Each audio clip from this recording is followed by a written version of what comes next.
Salutations frères et sœurs, salutations à ceux qui sont de passage. Aujourd'hui, encore une fois, nous allons nous rendre dans Bibel, Kalatambale, dans Miyenge, Psaume, au chapitre 91, Miyenge 91, chant traditionnel et combat spirituel. Chant traditionnel et combat spirituel. Donc, le titre aujourd'hui du passage c'est « Le verbe de Loba est un abri ». Le verbe de Loba est un abri. Bon, donc un abri c'est donc un lieu dans lequel on éprouve la tranquillité, on éprouve la sécurité. La sécurité. Donc le verbe de Loba est un abri, ici donc il est question de la protection du verbe. Et au verset 1 il est dit « Celui connu qui demeure sous l'abri du verbe de Loba repose à l'ombre de la manifestation de sa puissance. » Donc celui connu et qui demeure, bon, il y a déjà deux choses, donc il y a celui connu, et souvent, bon, un non-initié gracié, c'est des questions qui reviennent souvent, comment faire pour un non-initié gracié de savoir s'il est connu, si je ne suis pas connu, si donc je suis concerné par ce passage, est-ce que je ne suis pas suffisamment bien pour me retrouver là dans ce passage, pour pouvoir m'identifier à Kalatambale. Est-ce que je peux bénéficier, moi, de cette protection dans l'état dans lequel je suis, etc. Tous ces questionnements qui viennent d'une conscience, qui montrent aussi qu'il y a sûrement encore du chemin à faire pour avoir une pleine assurance. Et justement, on nous parle d'une demeure, on nous parle donc d'un positionnement, et on parle d'un chemin, le chemin. Comment faire pour savoir si on est connu? Eh bien, chemine. Il faut cheminer. C'est dans ce chemin, c'est en faisant l'action de cheminer, c'est en empruntant véritablement ce chemin de sanctification, c'est en obéissant véritablement, en faisant tout pour nous rendre conformes aux préceptes, aux commandements, à toute l'instruction, à tout l'enseignement qui émane du verbe de Loba par la bouche de Zulu Lassan aujourd'hui, dans cette époque. C'est en arpentant le chemin que nous serons si nous sommes connus. Le but du chemin, c'est le salut. Mais en route, on apprend beaucoup de choses. Donc, si on veut s'assurer, il faut déjà cheminer. Il faut déjà se positionner sur le chemin. Parce que hier, on a évoqué des positionnements sur le chemin et des choses cachées qui n'ont été révélées qu'à ceux de la bergerie. Il y a ceux qui sont sur le bord du chemin, il y a ceux qui sont au milieu. C'est déjà un positionnement. C'est une manière de demeurer dans le verbe. Donc, celui connu qui demeure sous l'abri du verbe de Loba repose. Il y a le repos, il y a la tranquillité. Repose à l'ombre de la manifestation de sa puissance. Il y a la sécurité, il y a la paix. Reposer, il faut être en paix pour se reposer. Il faut être tranquille. Il y a tout ça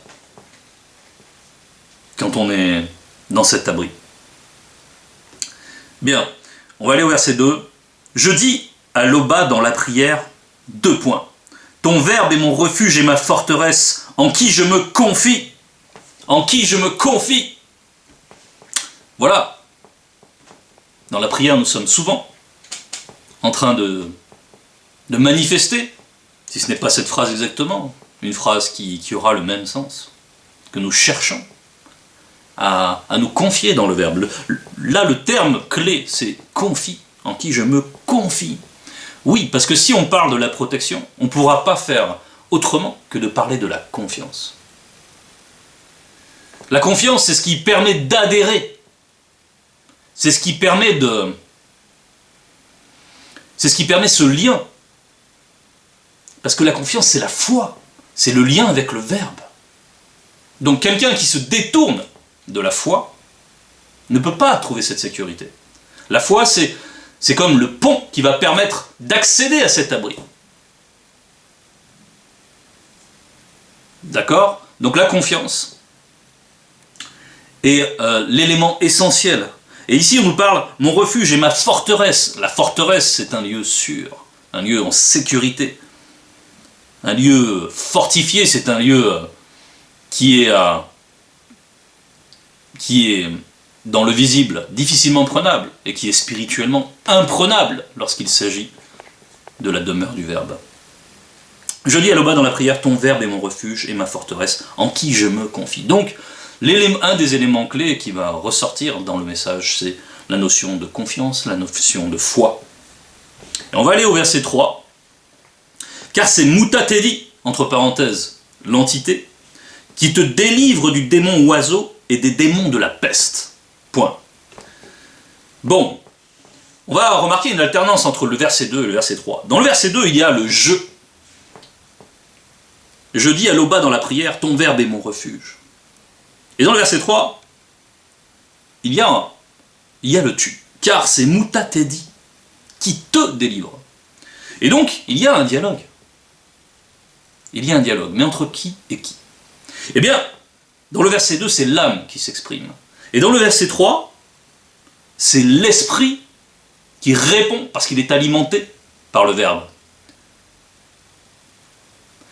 Parce qu'il y a l'instruction du Verbe. Et l'esprit reçoit et transmet cette instruction et il répond. L'esprit est connecté à ce qui est spirituel et il dévoile, il montre à l'âme, il éclaire l'âme. Parce qu'il l'esprit c'est la lumière. La lumière de l'esprit c'est aussi le Verbe sous une certaine forme. Donc, lorsque le Verbe est bien connecté à l'esprit de celui connu, il y a donc l'éclairage, il y a donc la vision de ce qui se trame dans l'invisible. Et c'est pour ça qu'ici on nous parle d'entité, de l'entité Mutatedi, et on commence à dévoiler ce qui se passe dans l'invisible. Le démon oiseau et les démons de la peste. On va continuer sur plusieurs versets. Verset 4, le Verbe de l'aube te couvrira de la grâce et tu trouveras un refuge sous sa puissance. Sa fidélité est un bouclier et une cuirasse.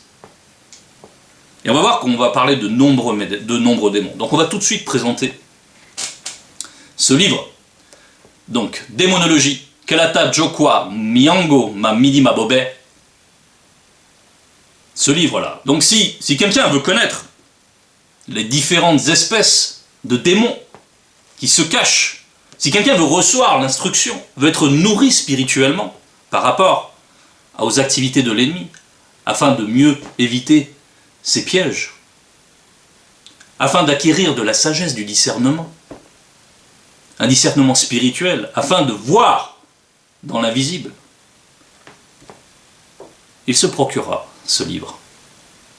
On ne va pas rentrer donc dans le détail de la nature des démons, car c'est dans ce livre que tout cela est révélé avec puissance. Nous, on va s'attacher plus au rapport à la protection du Verbe, et donc à la foi.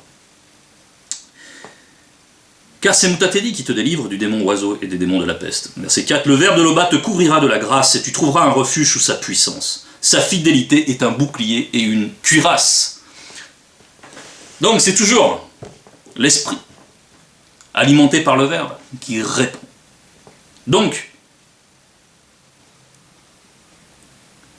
on nous parle ici de la puissance et on nous parle que la fidélité du Verbe procure des protections, et donc on parle spécifiquement du bouclier et de la cuirasse.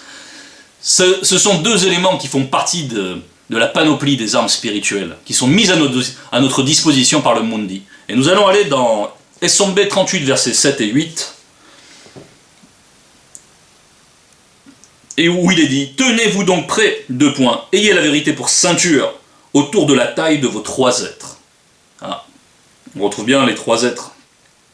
Portez spirituellement la droiture pour cuirasse. Et là, on va s'attacher spécifiquement donc à la cuirasse, qui va représenter la droiture. Et la droiture, ce n'est rien d'autre que l'obéissance.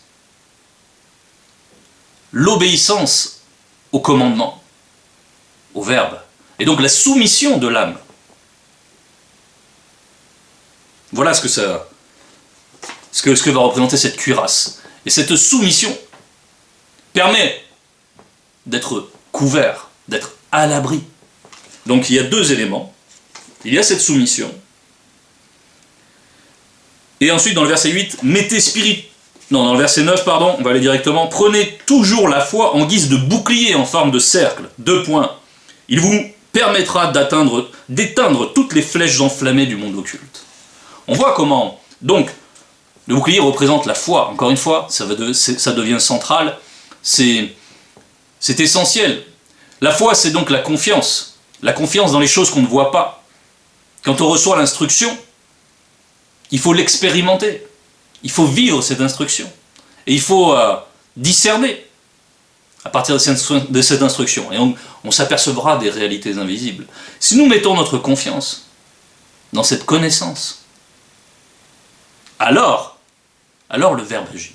Alors le Verbe nous protège. Alors nous sommes couverts. Il y a donc un rapport avec le Verbe, un rapport de confiance. Et cette notion de confiance ouvre bien sûr la notion d'intimité. Parce que la confiance, c'est quelque chose de très intime. On n'accorde pas sa confiance au premier venu. On n'accorde pas sa confiance comme ça, parce que le voisin est sympathique, parce que la personne sourit, donc voilà, je vais lui ouvrir ma porte, je vais lui présenter toutes les pièces de ma maison, et on sera dans symbiose. Non, derrière cette attitude, il y a de la naïveté, il n'y a pas de discernement. Il y a de l'imprudence. Parce que, en fait, on s'est arrêté aux choses superficielles. On n'est pas allé en profondeur. Mais là, c'est entre deux êtres, dans le visible, mais là maintenant il s'agit du rapport de confiance avec le Verbe. Et c'est essentiel. C'est essentiel parce que sans cela, il est impossible de bénéficier de la protection. Et souvent, nous sommes tiraillés parce que on peut avoir un tout petit pourcentage de nous-mêmes qui continue à douter, qui continue à douter, qui continue à douter. Et ce petit fragment de doute fait que on ne bénéficie pas de tout ce que le Verbe promet. Même si nous sommes protégés en partie, parce que bon, nous sommes en cours d'initiation, on ne va pas pouvoir bénéficier pleinement de la tranquillité, du repos. On sera ballotté par les circonstances. Et derrière ces circonstances, il y a des démons. Et derrière les démons de circonstances, d'autres démons vont essayer d'agir, etc. Et nous serons obligés de revenir dans la prière, de recourir à de l'intercession, etc. Donc, ce n'est pas un mal de recourir à l'intercession. Attention, il faut savoir le faire. Mais à terme, nous devons devenir plus mûrs. Nous devons devenir plus mûrs. Et normalement, la relation à terme, la relation personnelle avec le Verbe, doit en elle-même suffire et rayonner au point de faire fuir le monde occulte. Bien. Et nous devons justement être axés par rapport à ce but. Nous retournons dans notre passage thème. On a évoqué donc le bouclier et la cuirasse. Tu ne craindras ni les terreurs des démons vampires de la nuit, ni le démon de l'épidémie qui vole en plein jour, qui vole 2 jours, ni, verset 6, ni le démon qui marche dans les ténèbres du sommeil, ni le démon de la contagion qui frappe en plein midi. Bon. On a évoqué effectivement plusieurs catégories de démons, mais encore, on a aussi évoqué plusieurs circonstances, on a évoqué plusieurs temps, la nuit, on a évoqué le sommeil, on a évoqué la veille, on a évoqué le plein midi, d'accord. Donc, là on voit que quoi qu'on soit en veille, quoi qu'on soit en sommeil, quel que soit le temps, les démons n'auront pas d'emprise sur nous, parce que les démons sont limités par le temps. Les démons sont limités par le temps. Comme on l'a dit, en amont de l'action de toutes sortes de catégories de démons, comme on a évoqué ici en partie, il y a d'abord des démons de circonstance qui viennent planifier dans le temps des occasions de chute. Et ensuite, ils convergent avec d'autres démons pour modeler ces occasions, pour leur donner une forme, qui correspond à une sensibilité, qui correspond éventuellement à une porte ouverte chez la personne qui suit l'enseignement. Bien. Donc, il Ici, donc, les démons, ces esprits mauvais, sont limités par le temps, ce qui n'est pas le cas des entités, ce qui n'est pas le cas du Verbe. C'est pour ça que la protection du Verbe, celui qui demeure dans cette protection, il a déjà un rapport à l'éternité. Puisque c'est le Verbe qui protège. Et par la foi, par l'espérance. L'espérance qui est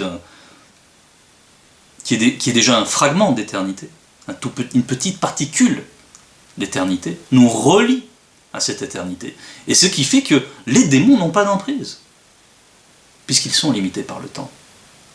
Donc si on est bien connecté, si on demeure bien dans le Verbe, alors il est normal que les démons ne puissent en aucun cas nous atteindre.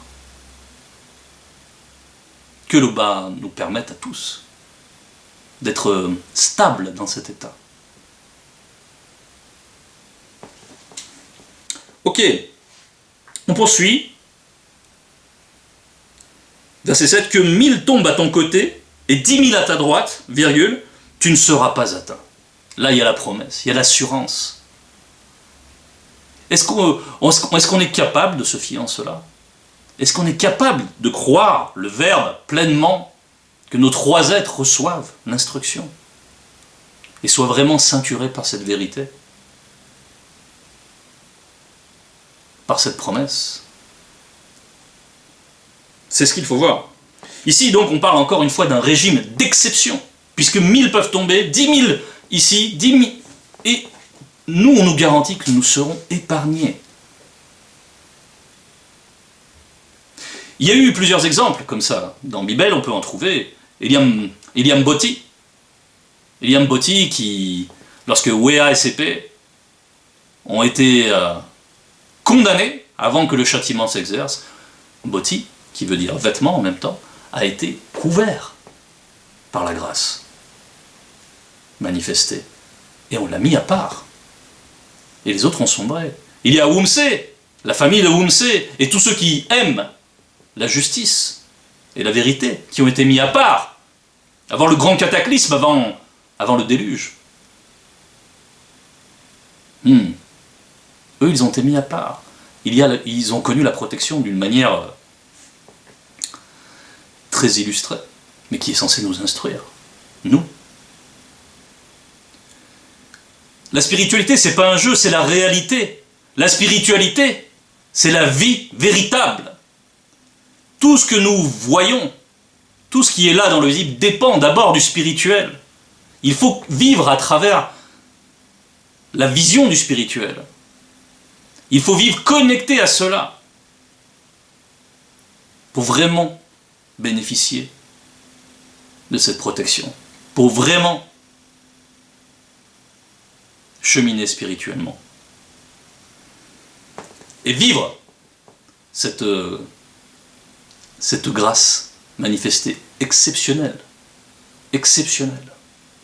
avoir conscience que nous sommes exceptionnels, que nous ne sommes pas n'importe qui.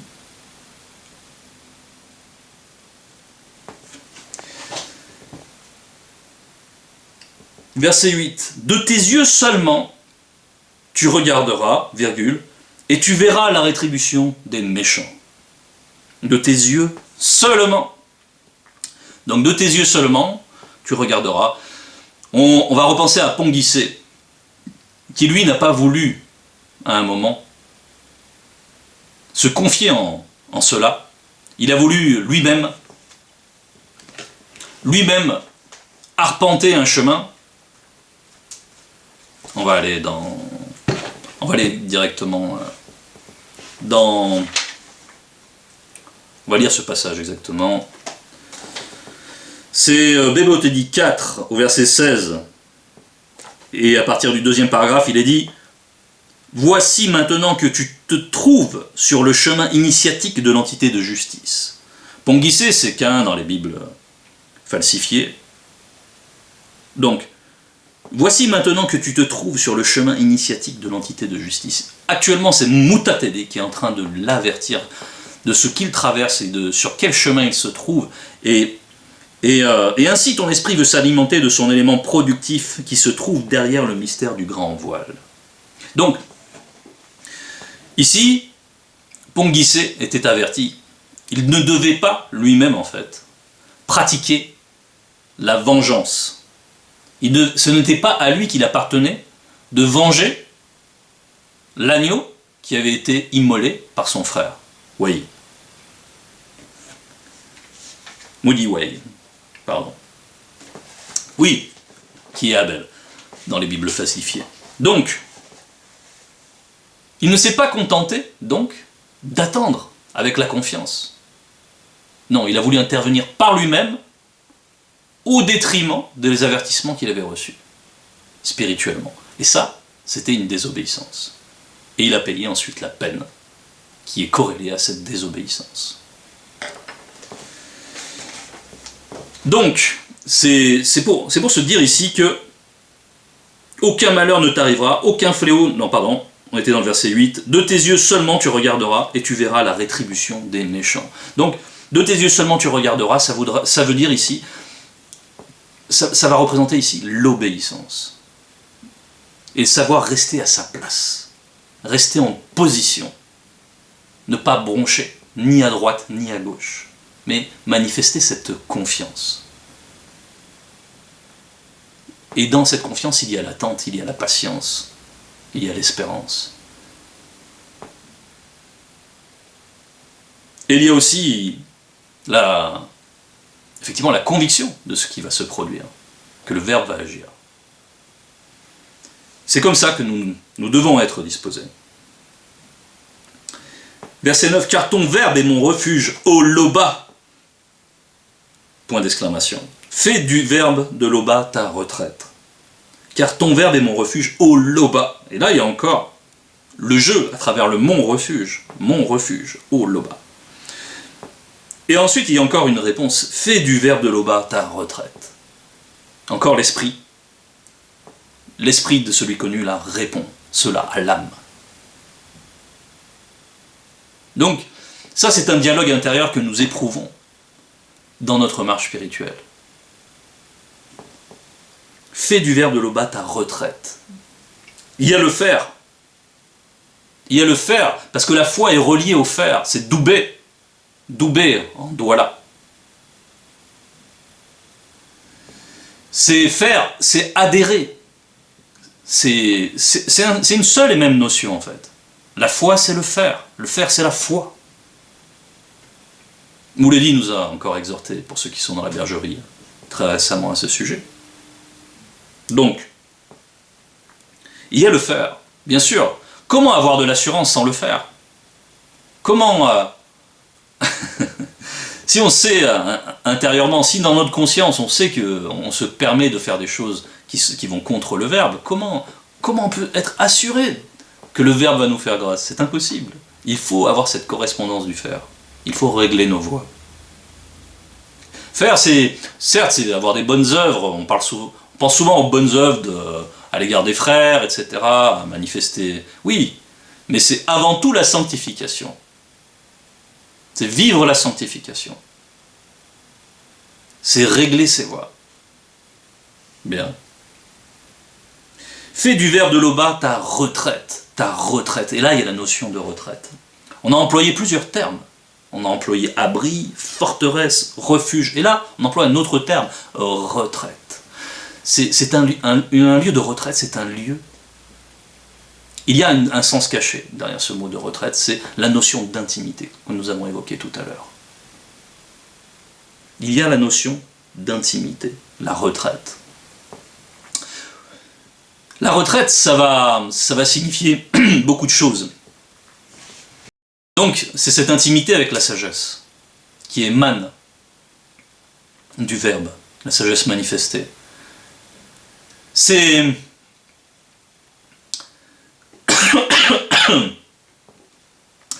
donc quelque chose de l'ordre du sentiment, une puissance sentimentale. C'est l'amour que nous avons pour le Verbe.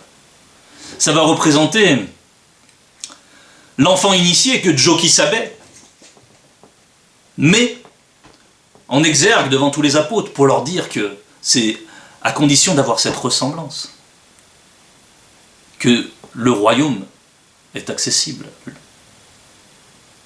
Ça va représenter, qu'est-ce qui est propre à cet enfant? C'est justement cette simplicité, cette foi puissante, cette adhésion inconditionnelle, cette manière d'aborder le Verbe en toute candeur, en toute simplicité. Ça va représenter donc le premier amour, cette effusion, ce feu, cet enthousiasme. Ça va représenter tout cela. Et ça doit être une retraite permanente. C'est-à-dire que nous devons toujours revenir à cet élément essentiel, à cet amour premier pour le Verbe, face aux circonstances, éventuellement négatives, face aux tentations, revenir à ça, à l'enfant qui aime l'oba, qui aime son tété. Et c'est là que nous devons trouver aussi la force de résister. On va aller dans Mutatedi, 14 verset 23. On va pas s'arrêter parce que il y a des picotements dans la voix. Gloire à l'Oba.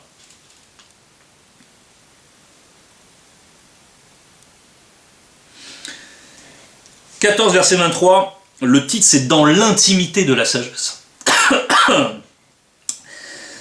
Au verset 23, il est dit « Il dresse sa tente, entre parenthèses, esprit, auprès d'elle. » Auprès d'elle.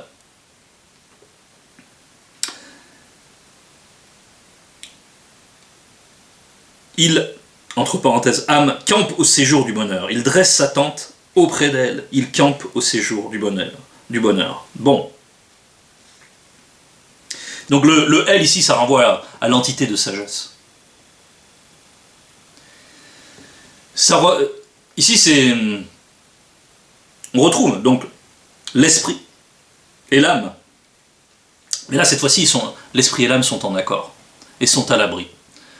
Ils sont à l'abri, pourquoi? Parce qu'ils ont observé l'initiation de l'entité de sagesse, ils l'ont éprouvé, ils l'ont vécu, expérimenté, et ils ont acquis l'initiation. Et donc, le fruit de tout cela, c'est une sécurité, une garantie. Et quand on arrive à l'initiation, nous sommes garantis d'être connus, nous sommes garantis pour ce qui concerne le salut.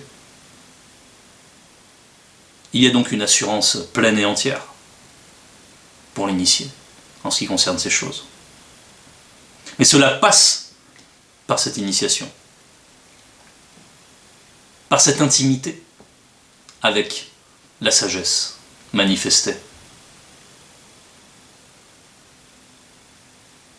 qui passe par l'humilité. Oui, l'initiation de l'entité de sagesse n'est pas évidente à acquérir, mais à la fin, après avoir beaucoup cheminé, on voit quelle est la splendeur, quelle est la puissance qui en émane. Bien, on retourne maintenant dans le dernier verset de notre passage thème. Verset 10. « Aucun malheur ne t'arrivera, aucun fléau n'approchera de ta tente. » Et on retrouve cette notion de tente que nous avons vue dans Mutatedi 14. Donc, il y a une sécurité. Une tente, pourtant, ça peut paraître... comment dire? Ça peut prendre dans le visible, ça peut prendre le vent, etc. Non, non, non. Cette tente-là, ça représente donc l'esprit. Ce n'est pas la tente du visible. C'est une manière de se tenir dans le Verbe. Voilà. Toute gloire revient à l'Oba. Ainsi soit-il.